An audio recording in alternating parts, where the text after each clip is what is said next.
Yes. Hello, good morning, Victoria. This is Lisette-Anne calling in from the Netherlands, and you're in Dublin. Yes, it's Dublin calling, Lisette-Anne. It looks like the Eurovision song contest or something. Dupont. Exactly what I was just thinking. When is the Eurovision? The Eurovision is on quite soon, isn't it? I know there's rumblings about who's the act for Ireland. I've got no idea, because I think we're voted out or something, or not voted in or whatever. I mean, I don't think Holland is in this year. I'm not sure. I haven't followed it, but I'm not sure. So Maybe we're not in, and that's why I haven't heard anything more about it. it could be. Normally, Ireland is very good. UK is very good normally too, right? Oh, well, I would just want to thank everyone for, if you're live joining us, Inga is live joining us. And if anyone is going to watch the replay, hi, my name is Lisette-Anne. I'm an angel therapy practitioner, a spiritual coach and medium. I'm based in the Netherlands, in Europe. And I'm joined today by the lovely Victoria Comiskey, who is hi. And she is also a therapist. And she told me the other day that her business got two arms, so to speak. One for, may I call it, physical ailments, and the other one for the forgiveness process. So, and today we're talking about stress and stress-related issues and how to overcome stress using natural resources. And I'm very curious to find out, Victoria, what you do in your daily practice with stress and how you deal with it when people come to you and say, "Oh, I'm so stressed." Oh, Lisette-Anne, I am fantastic at telling other people what to do about stress. Yes. Okay. Well, yeah, been there, done that. Not so good at implementing it myself. Okay. Well, it's all a learning process, right? Well, it is a learning process. And I think if there was one key thing, I mean, we can nearly finish it on this. If there was one key thing about stress, it's listening to yourself. It's listening to your body. And I suppose with my work, as I'm a naturopath and kinesiologist, and people started coming to me with it still is with very physical ailments, so skin problems, digestive problems, very serious autoimmune problems as well, very chronic illnesses. And the way I work as a kinesiologist, and I know you're a kinesiologist as well, is it? We just found out the other day that we're both kinesiologists. That's so much fun. Yes, it is, and it's what I love about kinesiology. So I do like. I am sometimes a technophobe, but I do like IT and computers as well. In a previous life, that's what I did, and what I love about kinesiology is that it's almost like, I almost see it as like you're able to tap into a search engine and you're able to ask the body, well, what is it that you need? What's the answer that you're looking for? Where is the problem? And even with the very physical stuff, you can't just look at well, is it a bacteria? Is it a sensitivity to a food? You have to look at the emotional, mental, and soul level well-being as well. It's ultimately creating good chemistry in the body. Do you use like certain charts? Do you use like certain charts when you muscle test people? Because I've got like a system where I go from the physical body to even lighter systems, like physical body, mental body, auras and stuff. And then I keep going on for there. So I muscle test basically on which level I need to be and where the problem is. Do you also sort of use that, or? The kinesiology I use is prana, and we use hand modes. Okay. So, and hand modes. So it's like a sign language. So if I'm muscle testing, so if I'm looking at the electrical system, that's the signal for electrical. That's emotional. That's structural. Chakra. And then my clients over the last 14 years have really taught me I've had to go where my clients have wanted me to go. So I've developed even kind of further levels. If you think of it like a filing system, or like your Internet Explorer on your computer, and you click to see, well, which file is the information in? Yes. So is it in the emotional body, or and then there's other levels that I'll go to as well, including I work in a very limited way with archangels. I think I was telling you that I work with so invocations. Yes. So I wouldn't work with them to the degree that you would work with them, Lisette-Anne. And I think that's the lovely thing about kinesiology and clients, is that I think they will teach you, and the kinesiology will allow you to learn, where is it I need to go. And it's almost like, so your gift is working with angels, and that's you have been able to develop. And the people that need that work come to you. Yes, they do. Yeah. So it's lovely. Yeah, well, it's a different way. I mean, way back in 2000, I started my basic was Usui Reiki. So that was my first thing, and I worked with that for several years. So, and then everything was still very I had physical, let's call it physical ailment clients. So that was totally different than what it is now. I mean, I still do have the occasional person with something like a physical complaint, but it's become, over the years, it has grown more into spiritual problems, emotional problems, basically people knowing there's something more out there, but they're not quite sure what it is, what is out there. So that is, it is evolving.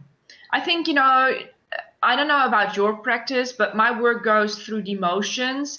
Sometimes it's more, I'm teaching Reiki courses, and then it's angel courses. And then, personally, I've been very much into massage, in Lomi Lomi, Hawaiian healing massage. And then sort of, that I don't have it on my website, but now since I moved to this practice room, I start to feel like, it might be something that I'm willing to incorporate again, because I'm in a good space, and it would be lovely to start massaging again. But that's not for an online business, because I need a physical body in order to to do a massage. But so everything goes through, I know, sort of, maybe not demotions, but haute and baisse, to call it in French. So what about you? Do you go through? Is your practice going through different phases? It does, and I think that's the key as a practitioner, is when you study first. So there's the whole kind of enthusiasm when you study first. Yes. And then and like, it takes a couple of years to settle down, and then you become a master of what you're doing. And I think that starts, and I think this applies to any field as well. That's when it starts to get exciting, because you do start to you grow and evolve, and I have noticed as well that you'll get a wave of a certain type of problem coming in. Yes. And this is something in the air. Yeah, but like for the instance, like Inga is asking us, how do you make stress work for you? Like, for example, how would you make stress work for you? Well, there's in natural health, or even in psychology, we talk about positive stress and negative stress. Okay. So, negative stress is bad for you, and positive stress gets you out of the bed in the morning. And it ties in with what we're saying about those kind of ebbs and flows in how you work and what you work on. We're not here. We haven't come to the planet to just stand still and be perfect in this moment. Well, maybe we have. Very few of us will get there. Well, it will never get done, because it's indefinite. So life goes on always. So you will never get it done. Your list will grow every single time. we're here to grow and evolve, and you Yes. cannot grow and evolve if you do not get out of your comfort zone. It's like me and you doing these blabs, Lisette-Anne. I know. This is positive stress. Well, I mean, this is your second one, and this is my third one. And the first two ones, you know, I had some technical challenges. Inga's laughing, but it is true, you know. So, you know, we're being thrown out there by our social media guru. You know, she knows who we're talking about, and we're just, you know, going out there and doing our blabs, you know. And it's a part, and look at how I had so much fun in the first one. I'm having so much fun on this one. I want to do more of them. And before I did the first one, the idea of doing something live online absolutely terrified me. But having done it now, I feel more confident. I feel more inspired. I feel more creative. I feel more forward moving, and, Yes. and that's how positive stress contributes Yes. to your life. So it's, yes, we all have fears and we all have anxieties, and you know, and we avoid so much because of that. But if you can see it as it is the same sensation as negative stress, and that you get a bit sweaty, Yes. and a bit out of breath, and a bit, you know, but to just push through that, and rather than kind of go on the defensive with it, look and see, well, look, is okay, the sensation is a little bit like jumping off a diving board, but, you know, maybe this would be something very kind of life affirming or just positive. Yes.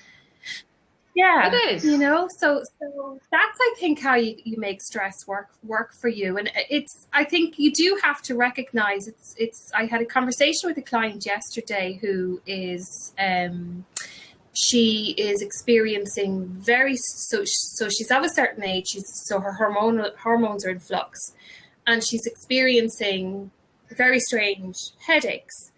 And my advice, as it is to all my clients, get blood tests done to make sure there's nothing going on. Yes. She got the blood test back, and she said to me, I can't understand how I feel so ill and so tired and so in pain, and there's nothing showing up. And I said to her, stress. I know. It changes chemicals in the body, doesn't it? It does. Yeah, the World Health Organization came out a number of years ago and said stress is the number one killer now in the Western world, or in the Western world. And, you know, we do need to take it seriously. But I do think, Lisette-Anne, I don't know if you would agree with this, sometimes it's the positive stress. Now, bear with me on this one. Yes. It's the positive stress that will actually help you deal with the negative stress. So there's things like meditation, exercise is wonderful for stress, negative stress. Drinking water is fantastic. Breathing, yoga. But sometimes the positive stress, sometimes actually dealing with the source of your stress. So if it's a phone call you need to make, or a blab that you do. Yeah, but also, you know, if you use the stress in order to do something new, like, for example, a blab, and then you've done it, you know, you've worked through the stress and you learned something new, you made stress work for you, and then the next time the negative stress, so to speak, will be less. It's like, I already said it in another blab, but it wasn't recorded for some reason. If you've got like a pyramid, and you can be on top of the pyramid and you can be down here, you've got too much stress and too little stress. You know, too much stress would be, for example, be saying, I'm too scared to leave my home. You know, you never leave your house. You can't drive a car. You can't even walk out of the front door. That is too much stress. Or you have too little stress. I mean, you're so laid back, you know, like you're zonked out and you're basically not doing anything. You know, you don't get up, you don't create, you don't do anything. You know, that will, for me to be, you know, be like a sign of having too little stress. And the thing is, with how I work, is if you were to go on the top of the pyramid, basically, then you've got a plus and a minus, and you're balanced. So it's not. I can't translate it into English because it doesn't make sense into English. In Dutch, it does make sense. Anything we've got many words with "too" in front, so that we would say if we are too stressed or too non-stressed, it wouldn't be good. The only thing is like to be happy, like for example, that would be the. So and then be happy and have the stress balanced out, and then once you're on the top of the pyramid, you can actually start using stress in your benefit. Yeah. For at least it works for me that way. Yeah. It can be a really positive thing. Just the way you look at it, I guess, and how you deal with it. Inga's saying something. Would you agree that you can choose whether to be affected with negative? Yes, up to a certain degree. I mean, I think if you're like, sometimes you're really, really, really down and out, and negative can stress or ideas can get a life of their own, basically. And, they start, we would call them in Holland, grow hands and feet. They get their own ego and they get their own life. Sometimes then a little bit of help of a coach saying, you can do it. It's not that bad, or a friend saying it. But basically, yes, you can choose to think a better thought. You can choose to go outside for a walk. You can choose to have a nice cup of tea. You can choose to call your mum, for example, or, have a chat with your friend, or reach out in the Facebook group saying, well, I'm overwhelmed. I don't know how it works anymore. I mean, the first blabs, I just didn't know how to put up a link. And then Inga said, just, use the URL for it, like, oh yeah, duh. How simple can it be? But then I'm just so like, I've never bled before, and then I can get some help from someone, and then you get your stress level straight down. Yeah, it's with the choosing to be affected by negative stress. Sometimes you can be in a situation that's very negative, and it can feel overwhelming, and it can feel as if you're not choosing it. And what I would say is, in those situations, you really have to, first of all, just get yourself off the hook. Forgive yourself for how you're feeling, how you're judging yourself, and what you're thinking. Come into the moment and do those. So it's do those things that will slow everything down, that will slow the heart rate down, will slow the breathing down, will calm the nervous system. So the breathing and the meditation. And that's choosing not to be affected by negative stress. It's like, okay, I'm stressed, I'm frightened, I'm overwhelmed. What can I do in this moment? I can't do anything about the situation in this moment, but I can choose how to be affected by it, and I can choose those different techniques, and to reach out for help if because I think as well, I don't think we realize just how much stress we deal with in the modern world. No. And we really need to get used to the idea of asking for help and receiving help as well, and not being perfect all the time. I know. Look it up, That puts on stress especially I think on women, you want to be perfect, or you want to be slim, or your hair has to be the right, whatever thing, and everything has to be perfect. And sometimes, we're just not. You get up in the morning and you don't look like you're basically $1 million, and you sometimes have to work on it. Even with this particular blab itself, sometimes I still don't have the hang of AM and PM, and it's that you messenger me like, are we having our blab tonight? And no, we're having a blab in half an hour. And then you're going, yeah, but you said PM. No. And like, oh, because in Holland we don't use EM and PM. We use 10 o'clock and 2200 hours. So, if someone were to say, or they would say 3 o'clock in the afternoon, but in here in Holland, if you use 3 o'clock, you put in 1500 hours. So I always know what time it is. And then you luckily said that we're not having a blab in 12 hours. Apologies for those people who subscribe, but by the way, for in 12 hours, it's now. So I'm sorry you have to watch the replay, but that was the thing. It's me not knowing the difference between AM and PM. I mean, I know what it is now. I do, but I just, you know, I planned it wrong. You know. Yeah, but you need a little bit of stress. You need a little bit of yeah, otherwise we wouldn't be able to have this blab. You know, we create our own stress and then we talk about it in the blab. It got the adrenaline going. Yes, it did. It made us laugh as well. So, you know, when you bring that energy into it as well. So yeah. It is. It's getting better every single time. Yeah. So do you do like with the forgiveness process, is there also, do you deal with stress in the forgiveness process that you've created? Yes, that thanks for asking me about that. The forgiveness process, it evolved from working with people on physical problems. So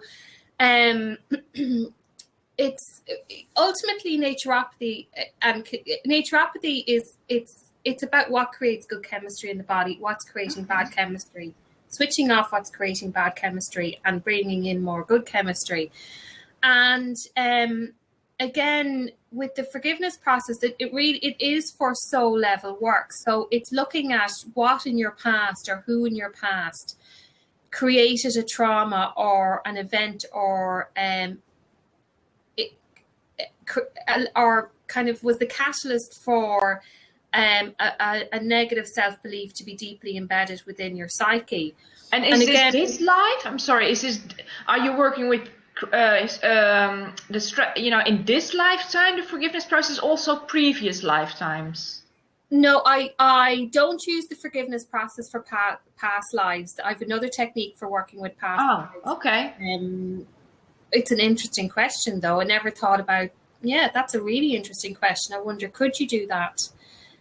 I don't know. And until, I mean, in this lifetime, do you go back to memories that you can actually recall, or could like a baby in a womb still, you know, mom still being pregnant? I mean, could a baby have stress from that, and could you now work with the adult while they were, you know, basically not born yet?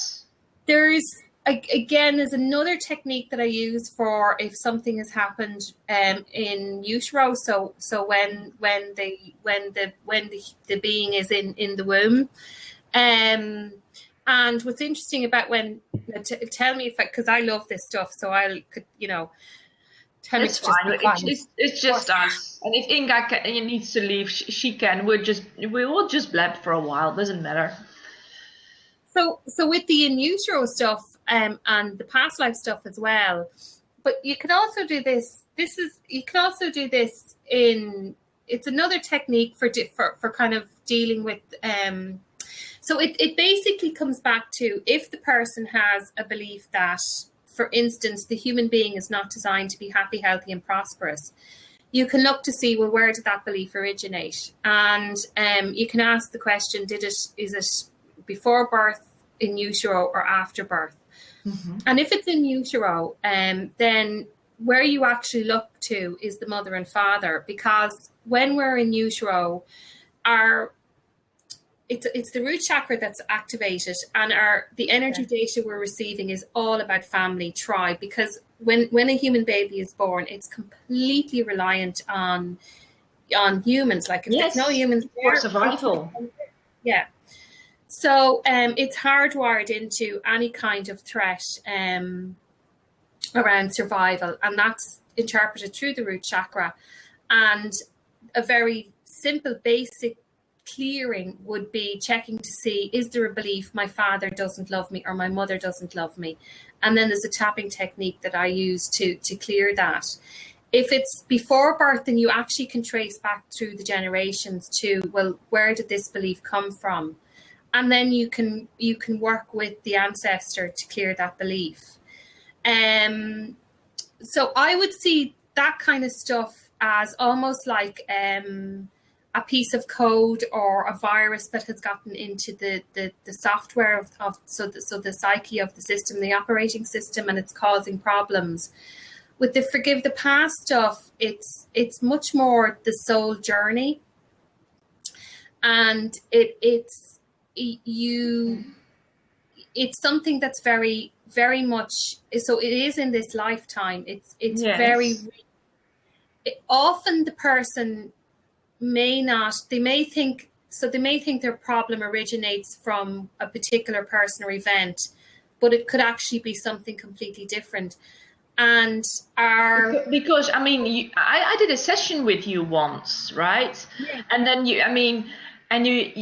you kept me asking me questions, and I kept saying, and you say, no, that's not it. No, that's not it. No, that's not it. That's like I've basically, suggested every single person I know of, and then it turned out to be angels. I use, I'm an angel therapy practitioner, and my problem was angels. Like, that was amazing. It was like a really eye-opening situation, eye-opening, I don't know, session for me.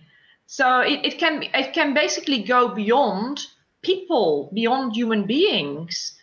It can go. I had, I'm sure the lady won't mind me mentioning this, but I had a lady once, and we were working with the heart chakra, and we could not find. So there was a lot of emotion, kind of anger and despair around that was the emotion that was coming up around the heart chakra, and it was to get to, well, what's the source of this, and we went through everyone and couldn't, and I was like, no, that's not it, and the muscle testing, yeah, I was asking, when you say it's not it, you're muscle testing I mean, it's not you saying it, right? I mean, you're muscle testing, like, no, that's not it, like I would do, that's not it, not it. Yeah, okay. Like you're waiting for the light switch, you're waiting for the that's the right answer.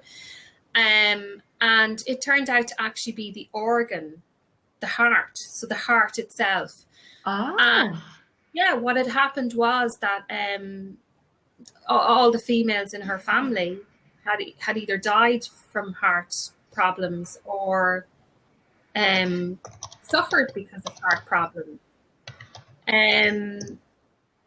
So she had this huge anger and this huge fear that emanated from the heart, from the heart as an organ.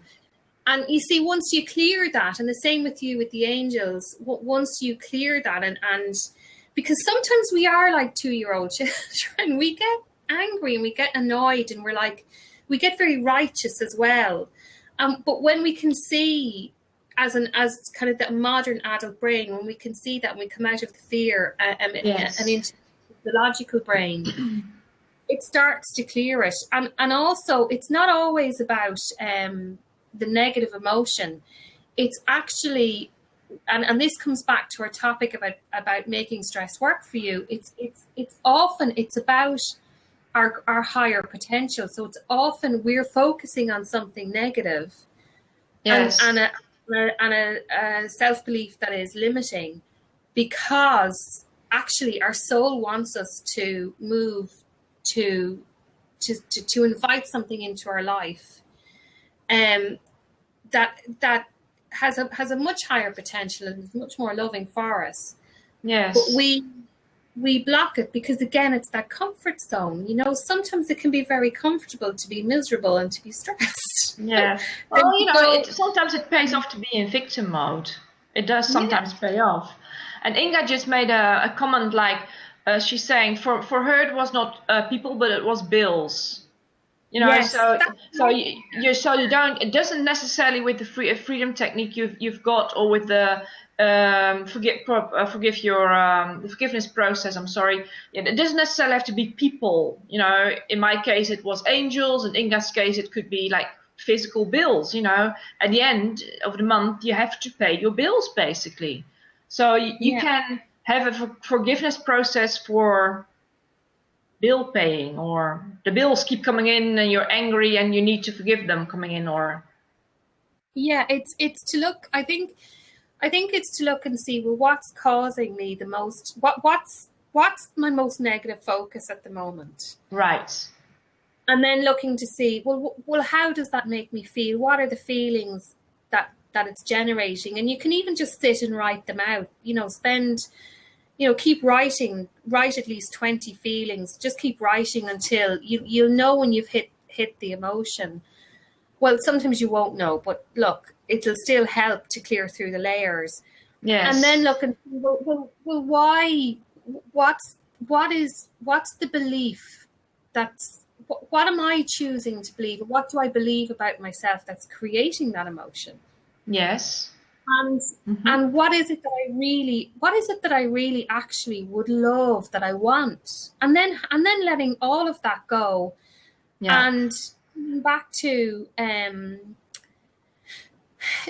back to love, coming back and saying, well, what's the positive stress that I get? Well, yeah, it's also about reframing not only your thoughts but also reframing your words. Because I work with angels, and with angel words, the negative words they don't exist. So if I were to say I don't want a headache, don't is crossed out, and basically what the angels hear, I do want a headache, and then my headache gets worse. I do not want stress.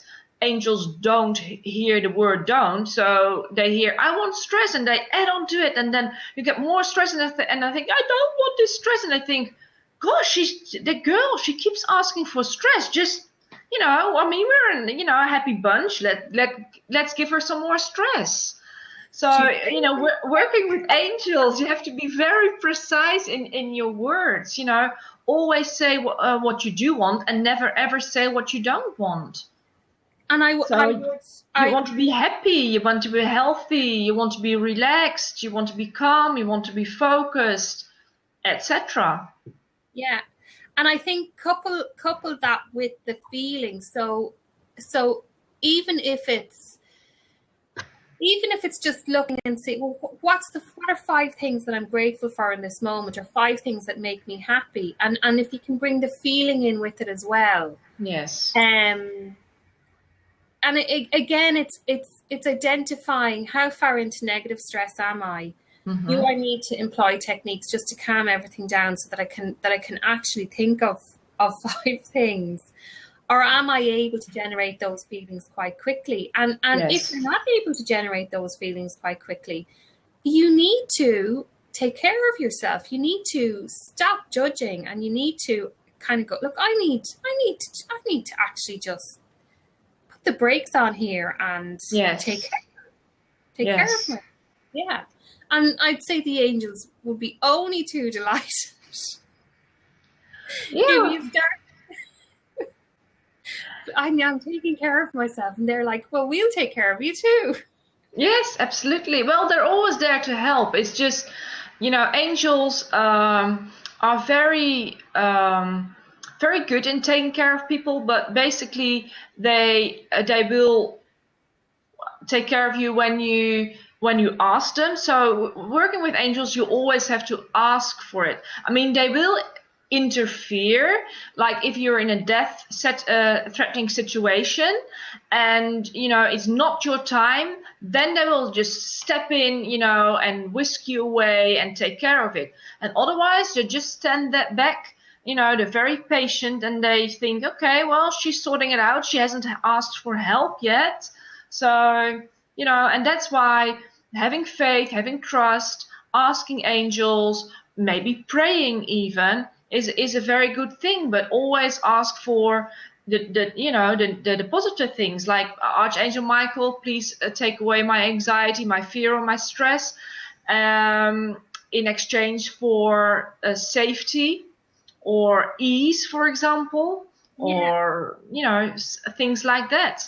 And then you incorporate the appreciation, the thankfulness, and being happy, and it's a really nice way to work with them.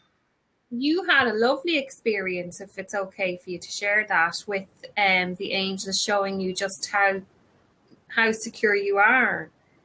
I don't Which know one if you was want that? Which one was that? waking up and hearing the noise and then Oh seeing. yeah, of course. Yes, of course. Oh yeah, I told you. I forgot about that. Yeah, it was the other day. It was the night last week from Friday and Saturday because I'm so tuned in basically all the time. It was last Friday. Yeah, because I'm always basically listening to my angels.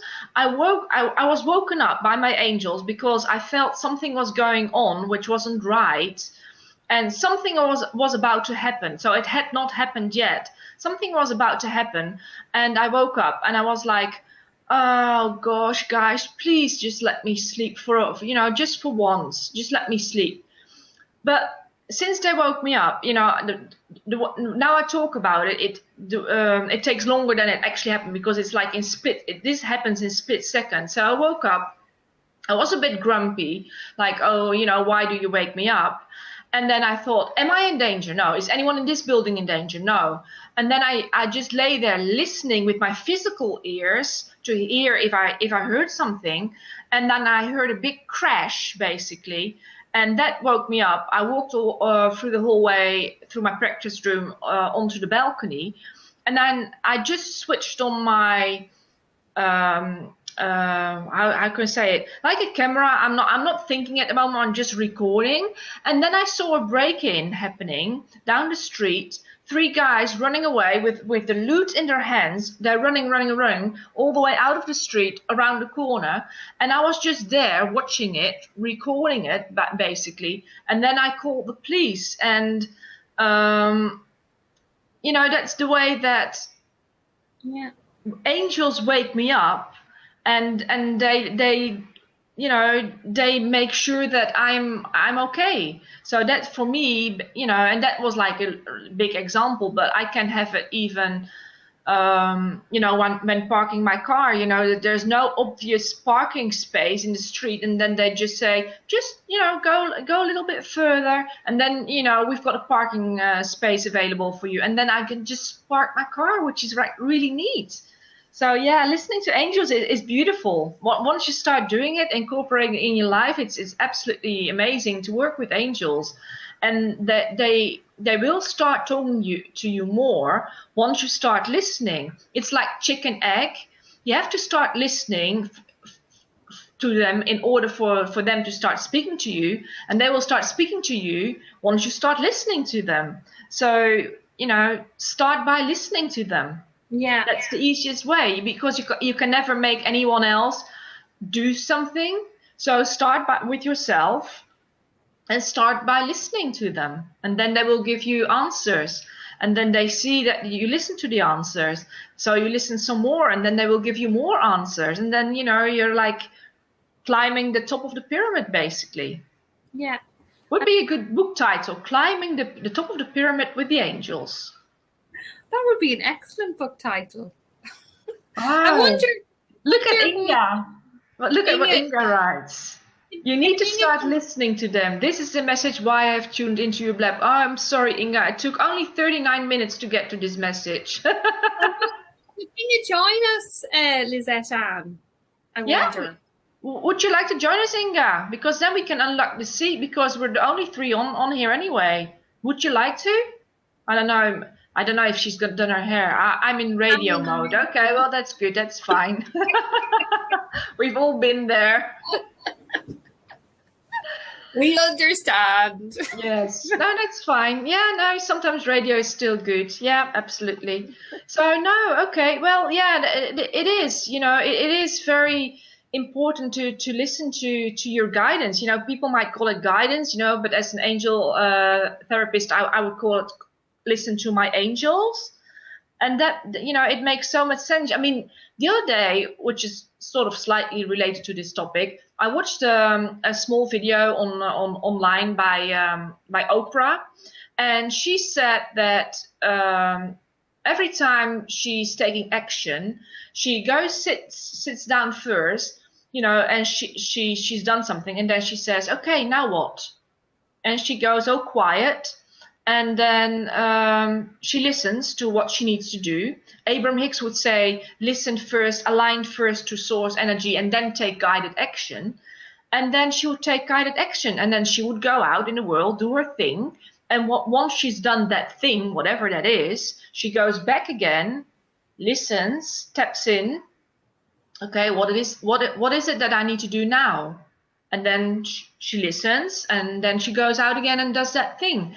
And I think that's a lovely way to live, instead of, you know, taking action. I'm an action seeker, basically. You know, I've got lists as long as, you know, both my arms combined, and I just do.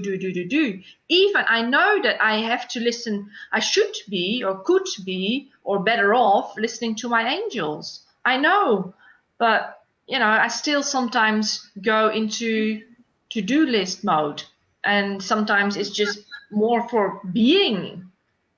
Yeah, I like that idea. So how Oprah does it, because it's so easy for us. Our bodies are, we occupy. I always say we're spiritual beings living in animal bodies, and so the wiring, the systems in our body are very much fight flight. Mm-hmm. They're still very much the animal primitive instincts, and we're all the time working with that. And it's very easy. It's such an easy thing for us to go into operating from a place of fear, because it's safety is the kind of the number one priority. Yes. And when you operate from fear, then you know, well, I'm all the time looking for threats. So there's a sense of safety. But if you pause, and in whatever way you want to do it, if you know, as Oprah does it, ask, well, what's your intention for me here, or what's for the highest good of mankind, or my highest good, then you're coming at it from a place of love. And yes. I think that's the challenge, and I'm talking about a positive challenge, not a negative challenge. That's the positive challenge. How do we every day maintain the condition of love in our minds? How do we operate from that place? And I think as well, it's when you start off, it's probably every second you drop into fear. Mm-hmm. And it's to recognize that, and again, forgive yourself for that as well. But to see it as, I'm building a habit, I'm putting this into my muscle, and those seconds will turn into 5 seconds, and then you might eventually get to a minute where you're not, you know, and you just every day, and so having something to focus on, an action like pausing and, well, what is God's intention for me here, or, you know, what's for the highest good, or what are my angels, what advice are my angels giving me? It's a wonderful way to bring your mind back into that condition of love, and rather than operating from a place of fear. Yeah. Well, I mean, there's a whole lot of difference between, even, you know, for the people who are watching the replay, and Inga in this case, and you know, you and I, there is a difference in acting from stress and fear, you know, taking action, or just pause and take action from love. You know, let the love build within you. Feel the love, and you know, you can feel love for yourself, or for source energy, or for God, or, you know, however you call it, and then take guided action. There's just, and then everything, you know, it's go with the flow, because you don't have to pedal upstream. You know, when you take action from fear, it's just, life is just much harder. And when you take action from love, you know, it goes like, and then you just start flowing. Yeah, and our brains are wonderful, but if you give it a direction, focus on fear, well, then that's what it will see. It will see more and more of it. Yeah. It's like that thing, if you decide I want to buy a car, and you decide on the make and model and the color, then all you see are those, you know, that make and model car. Yeah. And it's not, I don't believe that it's because suddenly those cars are put in front of you. I think it's that our brain that's the direction we've given our Yes. brain, and that's what our brain is looking for. So that's what it sees. Yes. It sees Yes. the opportunities. Yes. You know, it's that whole glass half full, glass half empty. Yes, absolutely. It's true. There will always be positive and negative things in the world. There will always be good and bad. Yes. So how are you going to choose? What are you going to choose to focus your heart and your mind and your soul on? How well, it's, You know what I'm just saying. It's like, what should Annie do? Should we spend our lives in fear of? no. It's like I did this before 2012. Do you remember the whole 2012 thing? I know. Everyone's like, oh, it's ending and blah, blah. It's like, no, it's not ending. It's just, a number put there by humans, basically, and it's not. It's just... Well, I think there's a lot of interesting information around the whole 2012 phenomena, and I think it is about a transition rather than an ending. It was a transition into something new and better, for me at least. It was not an ending. Yeah, but the talk that I did a talk to a group of people in Ennis, and they asked me that question: do you think the world is going to end in 2012? Yeah. And my response was, the world is ending for somebody right at this very second. The world ends all of the time for people. So that happens. The worst happens and the best happens. And what are you going to focus on? What are you going to put your energy into? Yeah. There is no perfect answer or perfect solution. No. It's using positive stress. It's focusing on positive stress. So how can I grow and evolve even though this feels scary and stressful? Rather than focusing on the negative stress of I can't do anything here. Oh my God, I'm going to just pass out and die. Yeah. Yeah. So it comes back to love and fear. Yes, absolutely. And then it's up, because since, we create our own lives, basically, with our own thoughts and own feelings. So we can choose which life to lead. Do you focus on fear? Then, your life will be around fear. And, that's fine. If that's your life purpose, how to deal with fear, that's fine. And if your life purpose evolves around love, that's also fine. In the eyes of God, or in the eyes of angels, or the eyes of source energy, or whatever you call it, there is no right and wrong in such a way that you get to choose, because it's your game, basically. While you're here in your physical body, you can choose whatever life you want. Personally, I'm learning more and more to focus on love. And like you say, sometimes you get out of bed with the wrong foot, and then it's more fear-based. And then sometimes you've got these really, really great days. Everything is love and everything is beautiful, and the sunshine is like, oh my God, I'm on top of the pyramid and everything is beautiful.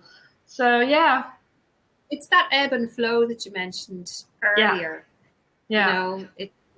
It's I think I love nature. I just absolutely adore nature, and I think if we can move more towards the old way, so even the pagan way of living, where it was to the seasons. So I grew up on a farm in Ireland, so we're very tuned into that kind of thing. You grew up in a farm as well, Lisette-Anne, or in a village. In a village, anyway, yeah. Yeah. So and it's that recognition that there's a time to sow and there's a time to reap. Yes, absolutely. That quote from, I think that's from the Bible, isn't it?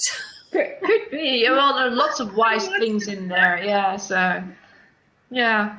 So it's and it's again, it's to take the pressure off of us. Sometimes you're on fire and sometimes you need to snooze. Yeah. That's okay. That's okay. Yeah.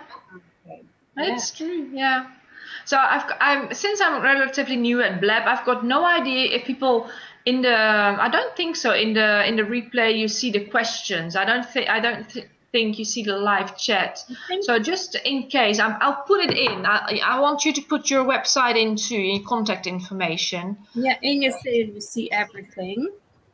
Yeah, well, I mean, Inga knows our website, so I'm going to put in two things. I'm running a course starting on the spring equinox. I'm going to put that in, and then, that's lovely. Okay. And then that's my website then as well. Okay. Well, I'm reading it just aloud, just in case people don't see the chat in the replay. It's www.lisette-anne.com and www.victoriacomiskey.com. And Inga says, as a true social media guru, she says also you need to promote your replay. Okay. Well, we'll do that. We'll do it. We'll both do it, Inga. So Inga, it's Inga Dexner. I don't know how she upload on YouTube. I don't know if I mean, I call Inga our social media guru. She's the social media guru of Victoria and I. But you know, I think you call yourself now social media coach or social media mindset coach. If ever you're like really fearful on anything to do with social media, just find Inga. She's the social media mindset coach. She's brilliant. Yeah, because 1.5 years ago I was not even on Facebook, not even with a personal profile. And she's got this fab program, how to grow your fan page from 0 to 1,000 likes in 6 weeks. I had my first 1,000 likes in 5 weeks. So Inga is your girl. That was just like an infomercial, just like on TV.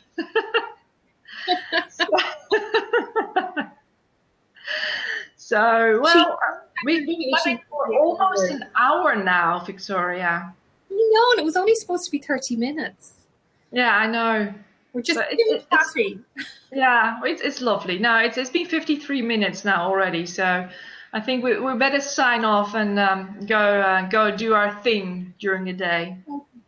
And Inga, we may be coming back to you for advice on what to do next with this. Yes. What do we do with the replay? Well, she says, upload it on YouTube and promote your replay. So we'll get back to our safe environment in our safe social media group with Inga, and then we'll see what we can do. Well, okay. Well, thank you very much. Yeah, I will pause the recording now. This was Lisette-Anne and Victoria. Thank you very much for watching, and I'll be back next week and the week after. And if you want to subscribe, please subscribe. I'm coming up with really cool blabs. And well, thank you very much, Victoria. Thank you. I'm just recording. Okay.